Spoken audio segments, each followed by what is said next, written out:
Hi, this is Damon Pistolka, host of The Faces of Business, where I talk with interesting people, sharing life and business experiences to entertain, engage, build community, and provide information to help others succeed.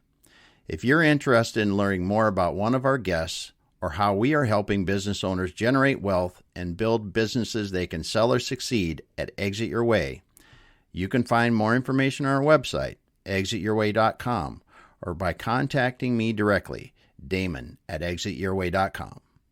I hope you enjoy the show. All right, everyone. Welcome once again. This is The Faces of Business. I'm your host, Damon Pistolka. I'm excited today because we're going to be talking to Angela Thurman today from Thurman Co. Thurman Co., about implementing lean business strategies. And I'm going to tell you, Angela, I am excited because you are an expert, a guru. You've done some of the coolest things in your life. So excited to have you here today. Oh, thank you, Damon. I'm excited to be here. Awesome. Well, Angela, as we always like to do on The Faces of Business, I would like you to start back when you were getting ready to go to school and tell us your journey through school and kind of catch us up to how you got to what you're doing today. Okay. So I grew up in Northwest Arkansas, the extreme northwest corner of Arkansas, home of companies like Walmart, J.B. Hunt, Simmons Industries, Tyson's, some names you might be familiar with. And and I ended up going to school at a very small private Christian university in my hometown. And I was very, very lucky in that my professors, most of them, were men that I had known from childhood. Because I went to school with their children. I went to church with these people. Yeah. And early on, even in high school, they supported me. They recognized my natural talent for math and science and so forth, and they encouraged me. And one of them even gave me a subscription to Woman Engineer magazine while I was still in high school. Yeah. And so they encouraged me to pursue a career in engineering. And that's what I did. So, I was the fourth woman to graduate with an engineering degree from my university. Wow. And the only woman in my graduating class and one of 6 electrical engineers to graduate from this very small school. Yes. Which meant that I had a lot of attention, direct one-to-one instruction from my instructors, and just had a great time while I was at school. That really, when you said, I didn't realize until today that you went to your college in your hometown, and knowing those teachers and professors from a young age and having those influences, that really had to be powerful, because most kids, relatively no kids, are going to have that kind of influence in their life from an early age, saying, listen, you need to do this and go, you need to be an engineer. Oh, that's so awesome. That's so awesome. It goes even further, because the professor that gave me the subscription to Woman Engineer magazine, the summer between my junior and senior years, he and his wife took me and a couple of other students from our school to Ecuador. And we worked at a missionary radio station, a shortwave radio station in the Andes Mountains. And so for 6 weeks, there I was in this beautiful, beautiful environment at a live working shortwave radio station. And I learned so much hands-on stuff from the engineers who worked at the radio station. Things like I had to high pot all the capacitors that were in the bodega. The first week I was there Mm-hmm. to make sure that they were still working. And this is 1940s technologies. These are vacuum tube capacitors. Yes. And I'm like, I hope it doesn't blow up. Yes. And then one day I was given the assignment to build from scratch a rectifier that had to go into the transmitter later that day. And To keep it going. to keep it going. Oh my. And so I had to, first of all, design the rectifier and then build it. So here I am soldering together, Yes. using real world skills, right? Soldering Yeah. these resistors and capacitors together to build a rectifier. And then I had to install it. And while I was installing it, they had to bring the power up on this transmitter. And I'm inside of this thing. Yes. And it's going live with 220 volts. Yeah. Yeah. And it starts humming up and warming up. And Oh wow. they're like, we're gonna go live in 20 minutes. You need to get out of there. So I had to lay down in a cable trough and shimmy down on my back while this is all live, Oh my. high voltage Yeah. around me. Yeah. Yeah. Don't let the workers' compensation people see that. But because of that experience, I came away with a project for the missionaries to build them a switching power supply. And that became my senior design project. Oh, very And cool. then because of that experience, my senior design project of being a switching power supply, that directly led to NASA wanting to interview me for the power management and distribution branch for the space station. And that's how I got my first job. That is such an awesome story. I knew that you worked at done stuff for designed the power stuff for the space station, but I didn't recognize all the way back from being in college and doing that in Ecuador. Yeah. Oh, that's so cool. So as you're doing that now, you're pretty humble, and it's awesome part about you. But you've done some pretty incredible things. I mean, let's talk a lot of fun things. Yeah. Yeah, a lot of fun things. So let's talk about when you've mentioned this before, but you did something that basically changed the way that data was handled on something in the Georgia. Explain that project that you did there with the. I'm sorry. You did something you had mentioned before when you were working for the phone company, T-Mobile, Sprint at the time. What did you do there? Because that was mind blowing what you were working on there. I see. I can't even explain it, but when I hear it, I go, "Oh my goodness!"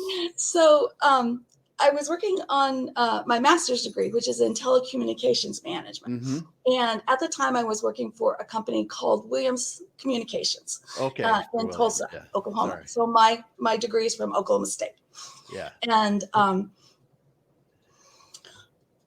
so what I did was to design a fiber optic network that encircled Atlanta and connected Turner Field, CNN, the CDC, the Up South Teleport, which is a satellite teleport, and several other key customers with a fiber optic network, and then back to our point of presence in Atlanta. So imagine that the Braves are playing a baseball game. This is how the signal, the video, the broadcast signal gets from the Braves to TBS and then backhauled to be broadcast across all affiliates everywhere. Yes. Yeah. So I negotiated the contracts for the fiber leases, and brought all the parties to the table, basically. And that became a metro access network. And then, and so that was my capstone project for my master's degree, my thesis project, basically. And then now that's a commonplace tool for serving large metropolitan areas. Yes. Yeah, it's so cool. So cool that you're a part. I mean, that's just such a groundbreaking thing when you see how data is so important to us every day now, and how it gets more and more. And I actually, Saturday, believe it or not, I thought about this project again, because I have a friend of mine who is I don't even know what you'd call him. He teaches people how to use network analyzers, all different kinds, fiber, Ethernet, all that kind of stuff. But he does it globally. He used to travel everywhere. Now he does it virtually, but he has classes. I mean, they just go, right? But he was telling me about the fact that these transportation projects, like we're doing one up here, it's called the light rail system that's going to run north and south in Seattle, east and west. And he's saying what these transportation projects are doing, and these tunneling projects that you see, they've got these huge, they've got areas for obviously cables to go through them. And he said the thing that was really interesting is that there's so many people now that need these private data networks that they're leasing either the cable, that's all the fiber optics that are all in there, or bigger corporations are putting their own through these access ways, because they go right through the middle of the cities or right to the big places that they want them to go. And he was talking about the fact of how for here in the light rail system, how much of that is actually going on now, and how he is training people that are doing it and doing the data analysis and making sure it's all working right. But I thought about your project because, wow, has that exploded? Yes. It took me a long time to get there, but I was on Saturday. I was like, wow, I remember Angela talking about this, and then I hear how this is going, because anyway, it's just like you think about the IoT and everything, how much more data we move every single minute of every single day than we did before. So crazy. Did you ever think that when you were doing that this could be something, this is really going to be something crazy? No, it seemed like a one-off, it didn't really seem like it was going to be that big.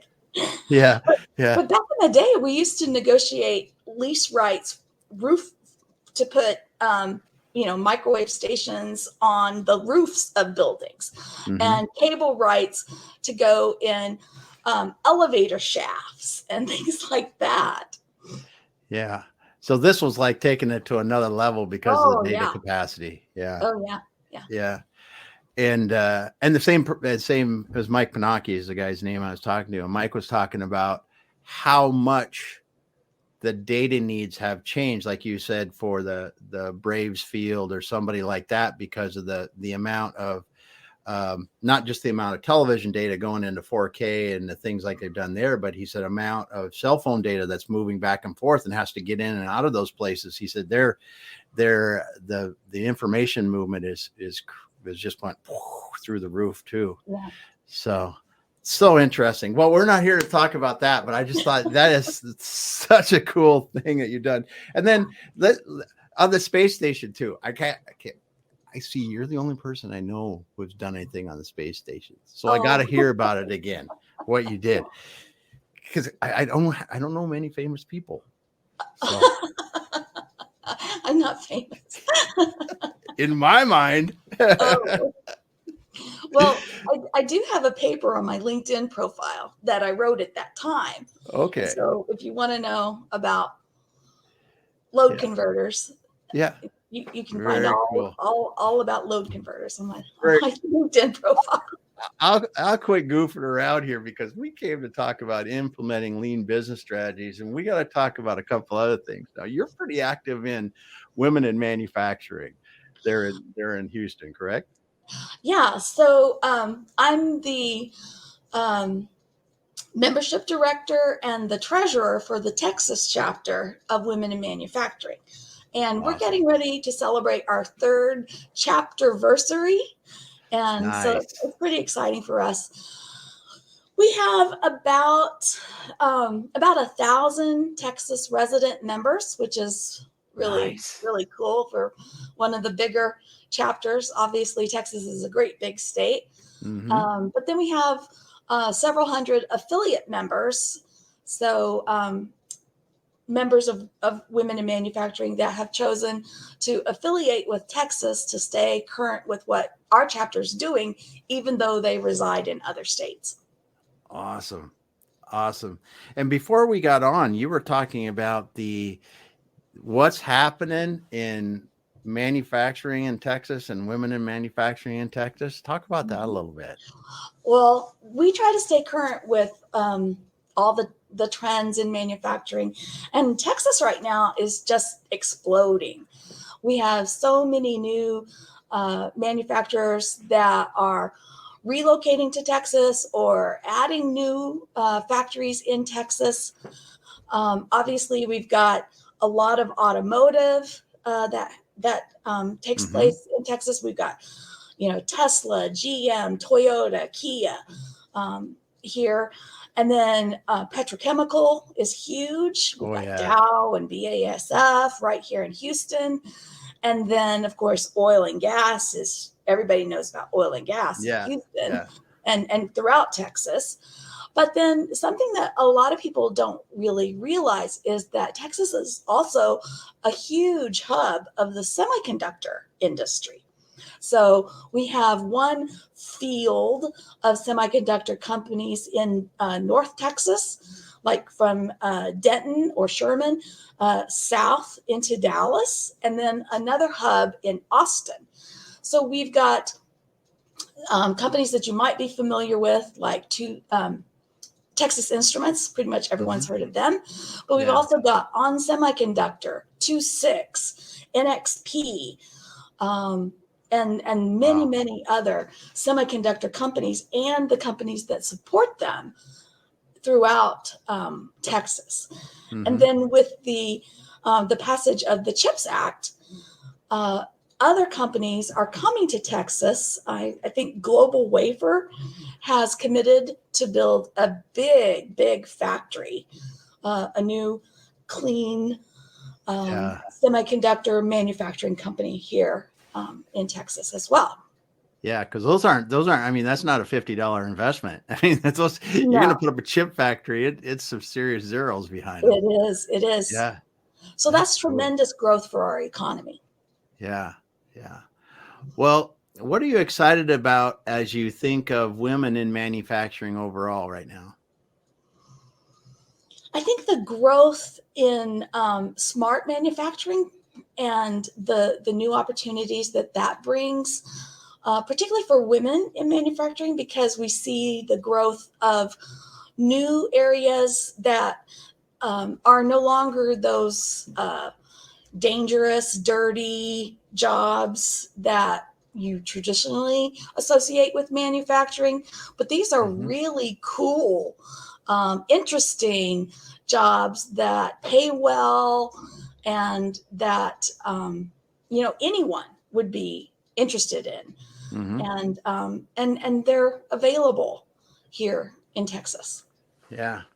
Yeah, that's so cool, and that's one of the things that I always love when I see people like yourself that are involved in like women in manufacturing or just Mhm. anything. I mean, manufacturing extension partnerships, anything, because Yes. Yes. everybody looks that hasn't been in manufacturing, that doesn't understand manufacturing. When they say manufacturing, they think of the Ford plant or something like the black and white pictures of an old steel mill or something like that, Yeah. and the amount of technology, the amount of diversified skill sets it takes to run manufacturing now, everything from computer programmers to accountants to I don't know what.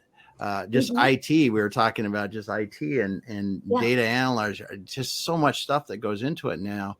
That yes, there are people making products, but there's a whole host of opportunities around the outside of that. Hmm. So Yeah. maybe your skills are in marketing. Well, manufacturing needs marketing. Or Yes. your skill is in contracts. Well, manufacturing needs leads legal analysts and contracts analysts. Yeah. There's no matter what you do, there is a role for you in manufacturing. That is the case, and I love it when we get to talk about that because there are well, and you see it. You see young children, younger people today might go to college and not think of manufacturing, and they could be out and they could be in recruiting, they could be want to be in marketing, they could be in computers, it could be in engineering. It does, and they go, oh, or even computer programming, and they go, Mhm. oh, it's like I'm going to go here, I'm going to go there, and they don't consider it. And or even people that want to go into the trades, right? Go into a Yes, to a trade side of work, be welding or whatever it is CNC that they want. mills. What's that? CNC mills. Yeah, CNC machining, and there's so much to do, and that it's sad to see someone graduate from high school or college and not find the kind of opportunity they want because they didn't understand about manufacturing and understand that, listen, the entry level wages in manufacturing now are so high compared to and I could walk out with a high school degree, go into manufacturing if I don't want to go to college and work in really good roles and learn and work my way up and make a wonderful life for myself. Hmm. And it's just something that our children need to understand, younger people need to understand, and people that are looking for a new career opportunity, honestly, Yes. because it's manufacturers now. Let's talk about that. If you're out here in Silicon Valley, Southern California, and Meta just said they're going to lay off another 10,000 people globally, I mean, manufacturing is on the other side of this going, hey, we can't hire enough people. I don't care what you do. We can't hire enough people, Uh-huh. So there are opportunities out there for people that want to widen their scope and potentially look at a new industry. Yes. Yes. Yeah. Awesome. So you do some speaking for them too, don't you? Women in manufacturing conferences and stuff.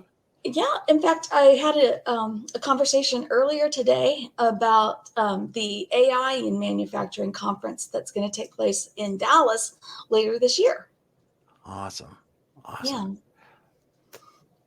That's mind boggling what's going to happen when we really see that start to happen. I know. Start to Well, run this stuff by itself. yeah, smart Yeah. manufacturing, digital transformations, that sort of thing. Um, Yeah. it's going to be really, really interesting. Yes. So as we're moving forward today, you do talk about lean manufacturing as part of your women in manufacturing A little bit. a little bit. So what drew you into lean manufacturing and really learning more about it? So, way back in 1992, I did my first value stream map for an ISO certification when I was working for a manufacturing facility that produced optical and semiconductor grade silicon and germanium.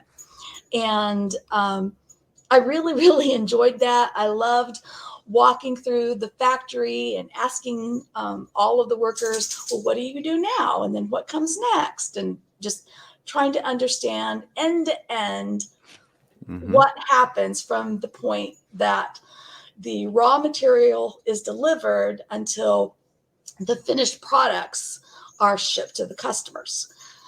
And also another map for from the point that the customer makes an initial call until the delivered products go to the customer. Mm-hmm. So that was really interesting. I enjoyed that a lot.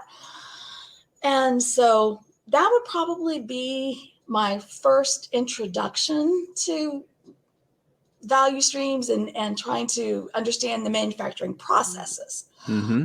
And then from that point on, I've just kind of always been very process oriented. Yeah. I'm an engineer, got to know how things work, Mm-hmm. got to try and make improvements. And so that just was a natural fit for me. Very cool. I've got this cool definition pulled up. I want to read to you. So lean management optimizes processes by reducing time spent on non-value added tasks. So maybe that's unnecessary operations of transport, waiting, overproduction, etc. Causes of poor quality and complications. And this method is supported by an important managerial dimension to ensure employees work in the best conditions.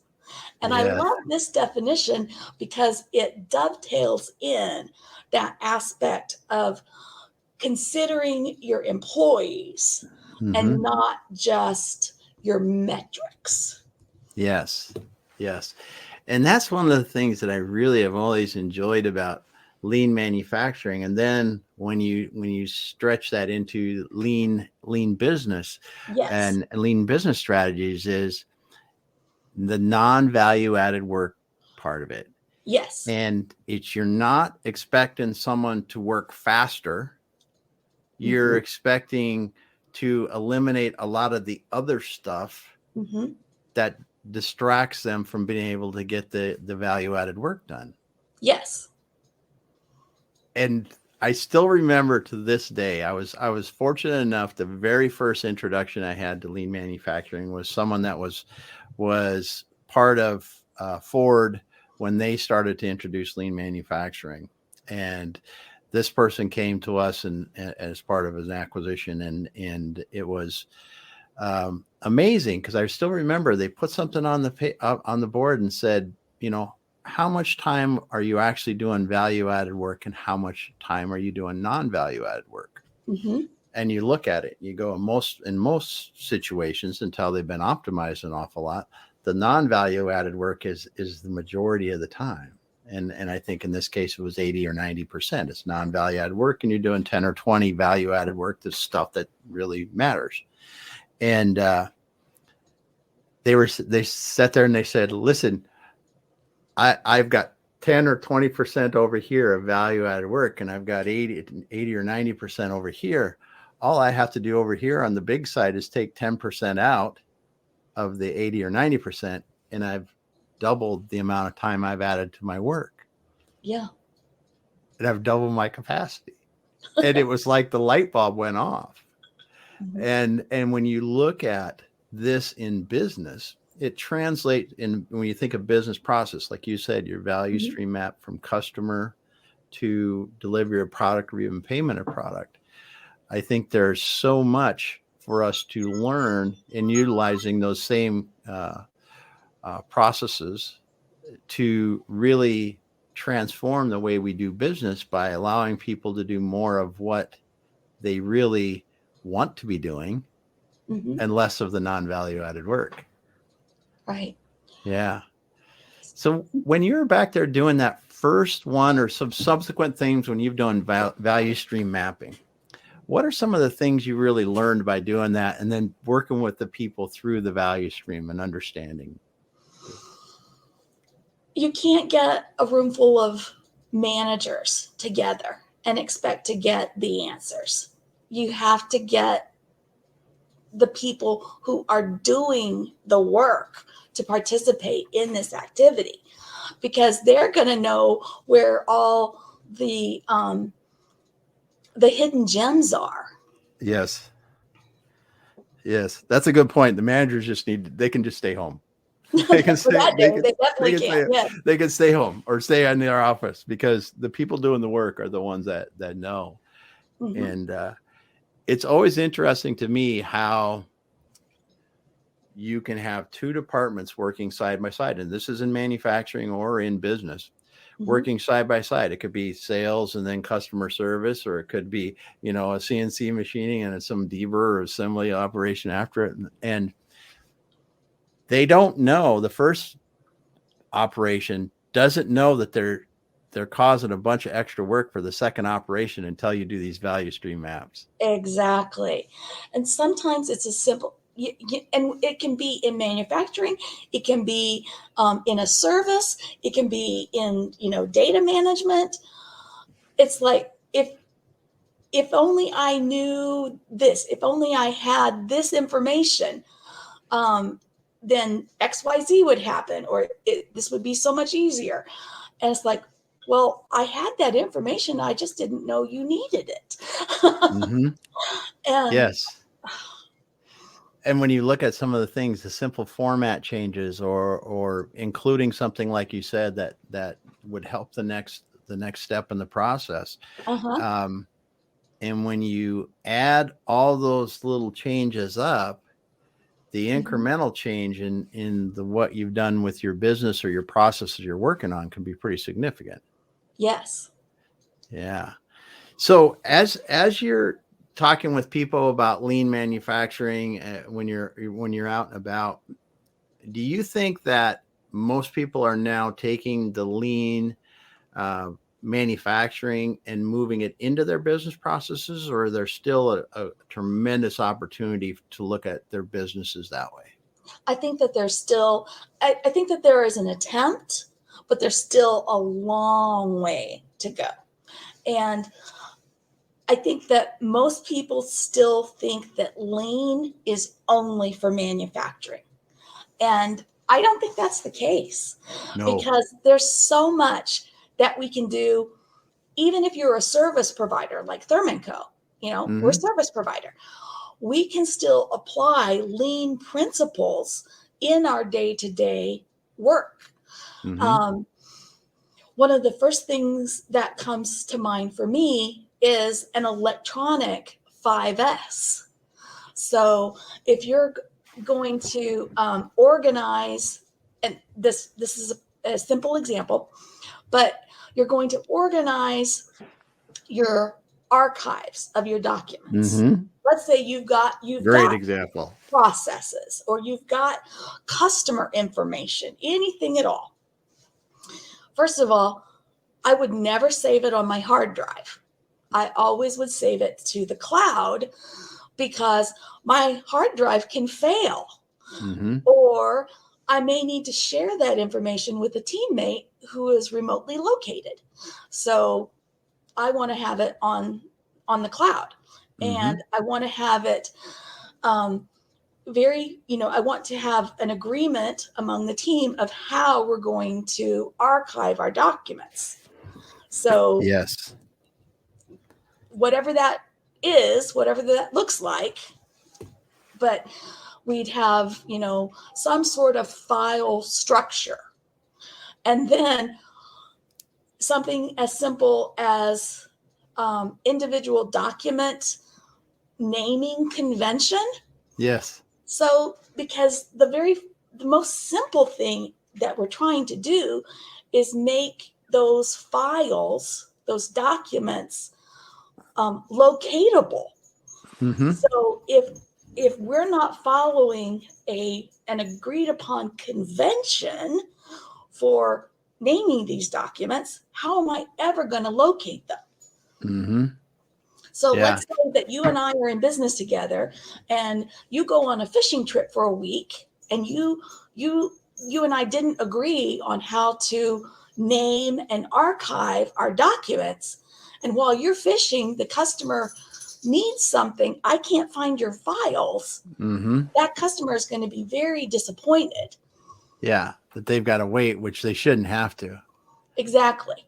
Yeah. But if we have done a 5S, and we're the last one is sustain. If we are sustaining, then I will be able to easily locate the document you prepared for this customer and satisfy their needs.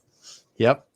And that is an awesome example of two things. One is it's not just physical. All this, the organization is a lot of this, and especially in business. And Karen's from Texas as well. But she says, what do you think the cause of the disconnect between lean manufacturing and applying lean principles in business? What do you think about that? What do you think? Can you bring the question up again, please? Yeah, I will. Yeah, it's a good one. The disconnect. I think that probably it's a couple of different things. Number one is understanding what the principles actually are. And the second one is adoption of those principles for the specific application of whichever principle it is. Yeah. Because I think it doesn't have to be hard, but it can take a while because, we all are averse to change. Mm-hmm. Yeah. And I think that too, and to answer Karen's questions a little bit differently as well, is people think that lean manufacturing is for them out there in the plant. That's they think it's for them out there in the plant. And then you go, wow, it would work in all the areas of the business. Well, that's for them out there because they're doing, all the spaghetti mapping and value stream and all this stuff. And we're 5S'ing, and you made an incredible example of electronic 5S, which could literally that one step alone in an engineering firm or someone that's using a lot of data could save thousands of hours in a year and ultimately make their companies so much more efficient. But I think I think applying those same principles in the business setting is because the one thing you said too is we may have too many managers in the business part of it that don't want to get out of the way and let the process get better. But it's just one of those things, I think, that if you haven't seen it happen, you do not really understand the power of it. Mm-hmm. Mm-hmm. Well, and sometimes people think that it's expensive to, we can't change this, or, we can't adopt this lean principle because it'll be expensive. We'll have to buy new equipment. That's also not necessarily true. I had a supplier in the Seattle area that adopted an andon system, which is just an indicator, red, yellow, green, what is your status at a particular station, by distributing solo cups throughout their plant. And how cheap is that? Yes. But that was their solution, and it worked. Yeah. And, they didn't have to go and install these expensive lamps and all that. No, they just gave everybody red, yellow, green solo cups. Yeah. And it can be very simple. And like you said, when you're talking about the lean business process, one of the things that I always like to see when we're doing that with a client, and I talked about before we were on, because we've got a healthcare client now that we're doing the value stream mapping of a patient journey from the beginning to end. And we're seeing that the kind of things that you find out about your business, you will probably never discover until you do a value stream map of something, either an order running through and products getting produced or services or whatever it is coming out, and until you get paid. And you will often find that there are things that are hanging you up along the way that are stretching that to take tremendously longer than it needs to really take. And when you focus on those things, and when you look at trying to develop competitive advantages, speed is one that has always throughout my career been something that if you can do it faster and you do it with lean principles in mind, and it doesn't matter in manufacturing or in services or anything, by doing it with the lean approach, you're going to more than likely, because it can be without, but more than likely you're going to have very high quality, Yes. simple processes, and and with the standard work that goes across, you can do things oftentimes in significantly shorter lead times than others can at lower cost than others Mm-hmm. can. Mm-hmm. And when you combine those two things in business, this is where I think that the real opportunity is missed by people that don't adopt this and jump into it. Because what would it mean to your company if you could go, if your lead time was 30, 50% less than your competitors? And oh, by the way, you can produce it at, the same price or a little bit less if you need to, and make more money at that. Yes. Yes. And your margins were better than your competitors. I mean, it really puts you into a situation where everyone else is going to be trying to catch up. I completely agree. Yes. Yeah.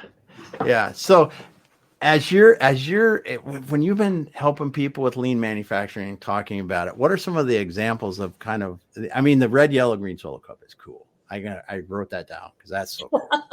What other cool things have you seen when you've been talking to people and helping them with this? Another good example, I think, would be identifying your what are your key metrics. Yeah. What's because you're going to improve what you measure, and so you're going to identify what's really important to your business. And if you don't know, for example, whether your inventory is turning 2 or 3 times a year or more, or not at all. Not at all. Yeah. Oh, then how are you going to run your business? yes. Um, Yeah. or are you overproducing something? And that can go for manufacturing or for a service industry too. Mm-hmm. Because Mm-hmm. if, again, from the service side, if I'm producing all of this content, maybe emails or reports or presentations that nobody cares about, that's waste. And I can stop it right now and do something more productive. Yeah. And then there's over processing. So if in the manufacturing environment, am I over inspecting? Am I spending a lot of time over inspecting and over processing my product? And in the service environment, am I passing this document around for review and approval and review and approval and review and approval way too much? Does it really need to be, sent up to the third vice president of whatchamacallit before it gets released? Yeah. Or can my doubt. manager just say, yeah, that looks pretty good, just send it Yeah. out? Yes. Yes. Oh, you just hit a couple of them there. Oh my goodness. That the over processing. Yes. And such a poignant example right there of a document that takes 47 signatures for it to be approved when one could do, or you need input from 72 people. And listen, when 71 of them don't care, it really doesn't need 72 people. Yes. Such good stuff here. But Karen has a couple of other great questions here, so we're going to share those. It is said that businesses are missing opportunities for customer self-service that would improve customer experience and improve efficiency. How would you sell this idea to an organization that wants to ensure customers get personalized service and are hesitant to make the transaction? Ooh. Okay. Yeah. Self-service. I like the idea of having a customer portal and letting customers be able to have that interaction.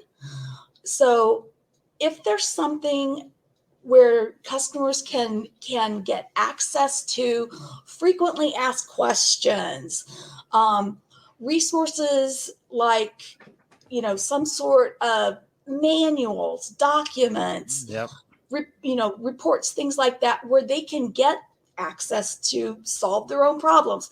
They don't want to be waiting around for somebody to call them back either. Mm-hmm. So I really like that. Yeah.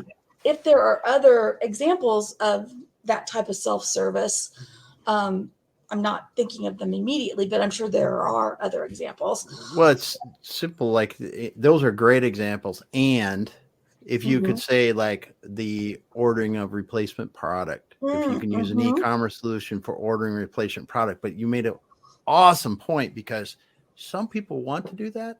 Some people do want to talk to a customer service person. So I think for these companies that are hesitant to move that way, it's like, it's not all of one or the other. It's not 100% Yes. or 100%. It's like we give both options because honestly, the people that buy are a wide variety of people. Some will want that. Some will need that kind of immediate and some won't care. They want to talk to somebody or do it. But I think it's really about giving that personalized service to the individual rather than saying, well, our customers and generalizing like to do it this way. They got all kinds of varied ways that they want to do it and give them the option that suits them because truly that's what leading edge companies are doing.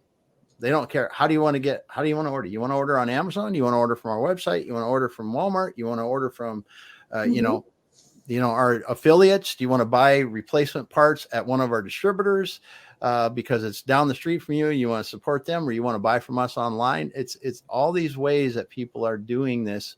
And the same thing with service and how they do it. I just think that getting people to realize that their customers are not all the same. And if you give them more options, you'll probably see people using them. That is excellent. Excellent suggestions. Yeah. And then she had one final question. How would a new or small company establish what metrics are or should be? Awesome question.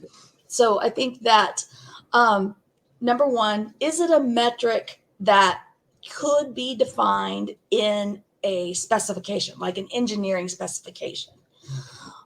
Second thing is there an industry standard? So if for example, like on-time delivery, is there an industry standard for that? Or does your company have a goal to set for whatever this metric is?